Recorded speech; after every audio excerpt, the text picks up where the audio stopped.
Hi, my name is Phil Castle, and I want to discuss my training plan for the hospital implementation of my electronic medical record system. During this presentation, I'm going to try and steer away from organizational terms and license type things, and I'm not permitted to put on video, but I will talk in very general terms to the process, and I'll also speak to the technological piece more specifically, since that's what the course is focused on. But on a very high level, I do want to go over, in accordance with my training philosophy and the principles of adult education, I'm going to incorporate that at a high level into the plan and how I've implemented the training plan here in my system now. So, as you see, we've got a little drawing here on the board, and basically this is our hospital system here.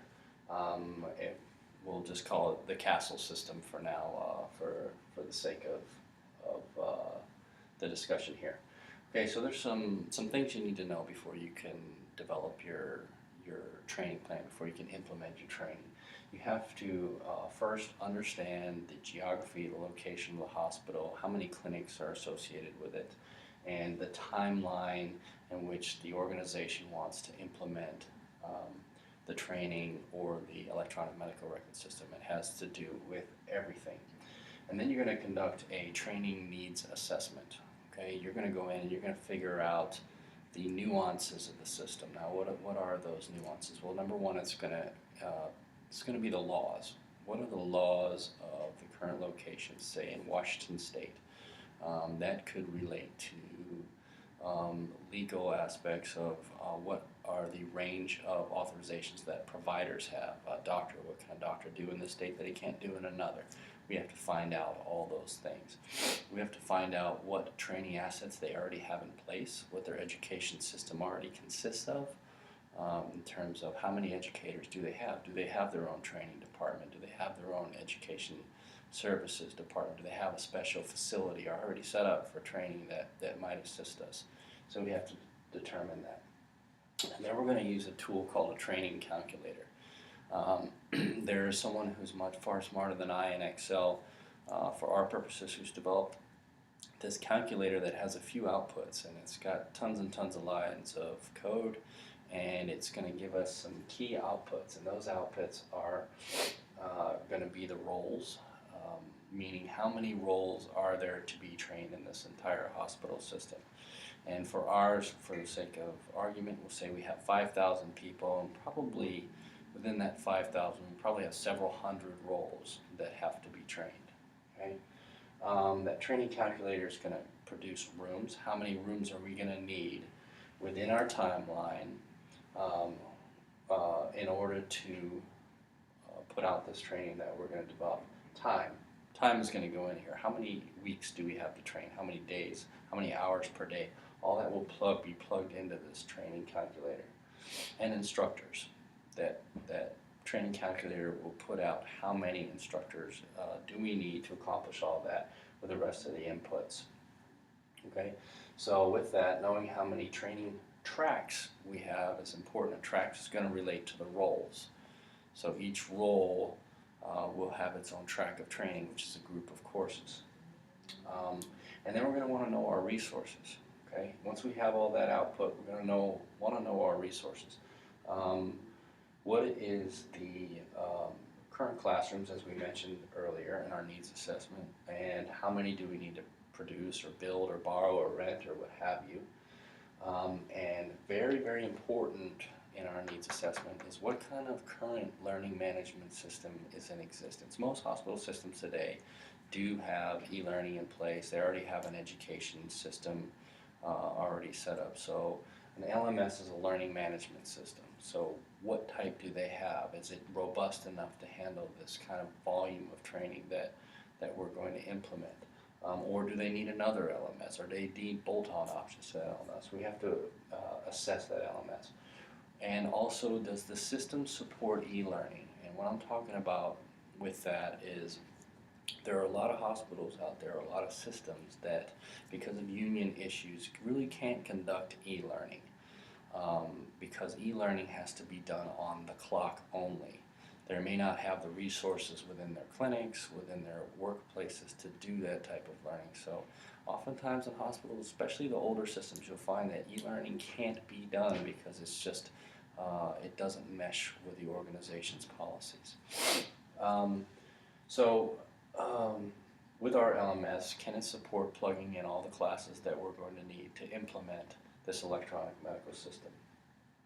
And then personnel and instructors. How many instructors do we already have in the system that we can convert over to Teach Epic, or how many do we need to hire or contract in order to accomplish that task? So, real high level overview, and we have this hospital system that we've already done, we've already implemented this training, we've gone through. So now, we move over to our new hospital system. And how do we implement this? How do we copy this and bring this over? Well, we're going to create a template, and that template is going to consist of all the things that I've told you before, but there's no possible way that this hospital looks like this one. So this needs assessment is huge.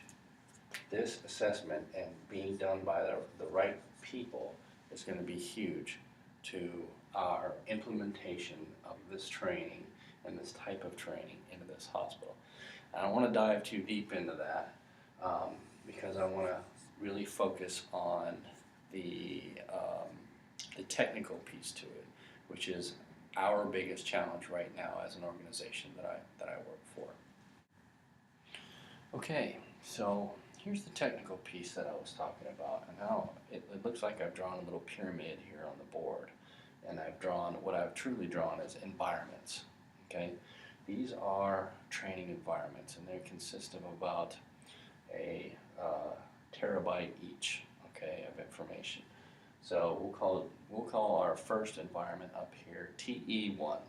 That'll stand for Training Environment number 1, and that is going to be our master environment. This is where we're going to contain our master simulation for our training, which is all of our electronic medical record training will take place and will be a copy of the true environment where patient care actually does take place. It's going to be a copy, but it'll be isolated away from the master environment.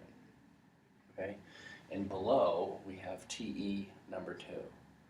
Okay, TE number 2 is literally a copy of TE number 1, and what it does is it further isolates this copy up here.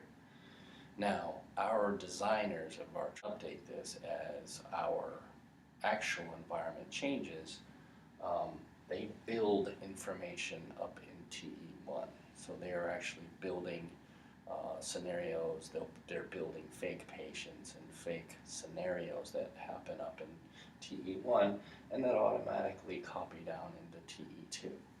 Now TE2 copies down to the C's and play. And the C's we'll say classroom environments, okay?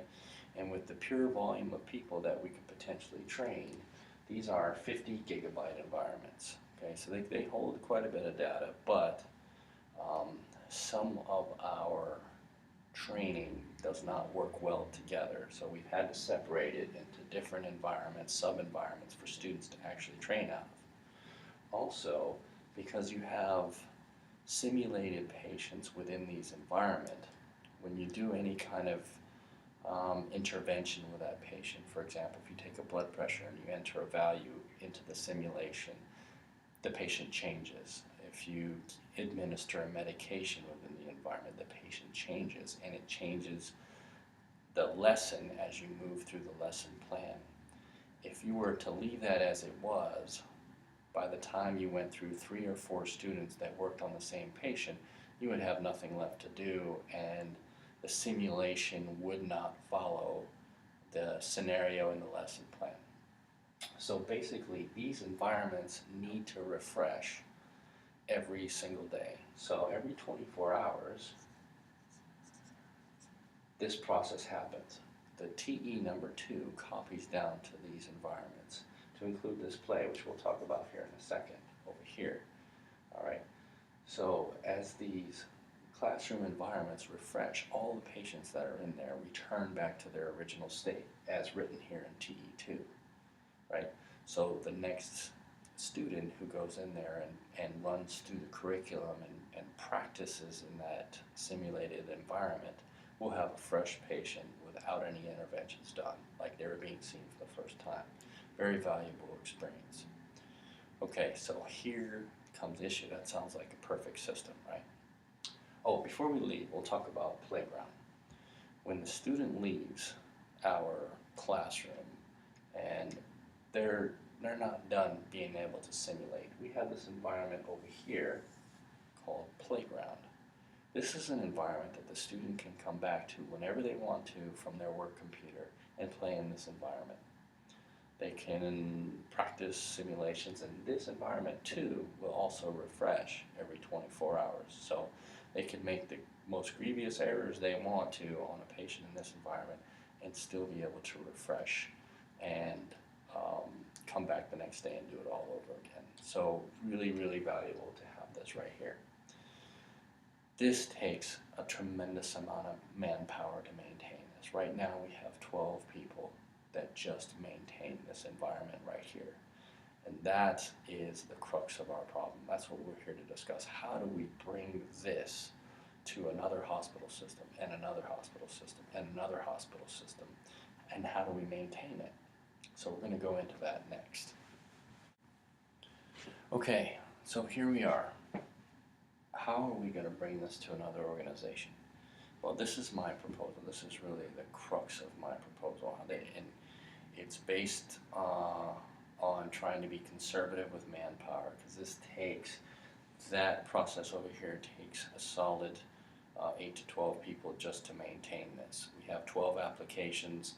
All those applications are replicated in these environments. So we are needing 12 of those folks to maintain this environment. Now, as you see, I've copied TE2 and I've called it TE2 Alpha, okay, which is basically going to be our training environment for our second hospital system that we're going to implement. It's isolated, it's on its own. However, it has direct communication with TE1. Now, since this is the same software that we're implementing and it's the same version, if you will, and it's all based on the same principles, so very little modifications will be needed to be made to this software to make it palatable for our users down here that will be training on it. Very few modifications. However, there will be some modifications, and those modifications can be made here in TE1 and hidden from TE2. So if it means that in this hospital system, the one I'm currently in now, I don't want to see the modifications being made here. In TE1, we can isolate those so that they do not copy down to TE2 and only copy down to TE2 Alpha. There will be a two-way communication. So when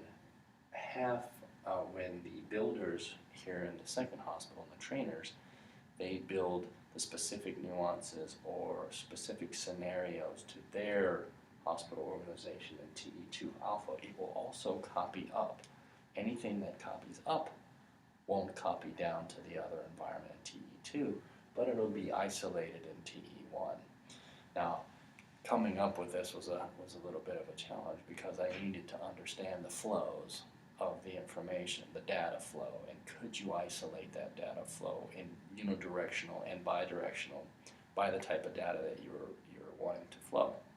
And the answer is yes, we could do that. Establishing it and all the code that will be involved is a whole other story, and that's not been completed yet. But generally, I do believe this plan has a lot of merit to it, and it will reduce the manpower, I believe, by 1/2. So I believe we can maintain this environment in this region with only 1/2 of the manpower that it would take to completely copy this entire environment and bring it over here and redo it again. So now, just to kind of show you, TE1 gets all of its information from the actual environment. where patient care happens. And it's copied over there, okay? So what we're doing is we're not gonna establish a link here. We will keep our link right here between TE1 and TE2 alpha. And that is the proposal that I've come up with. I was charged to come up with that, and I hope you find that interesting in terms of the technological piece that comes along with the implementation of electronic medical record.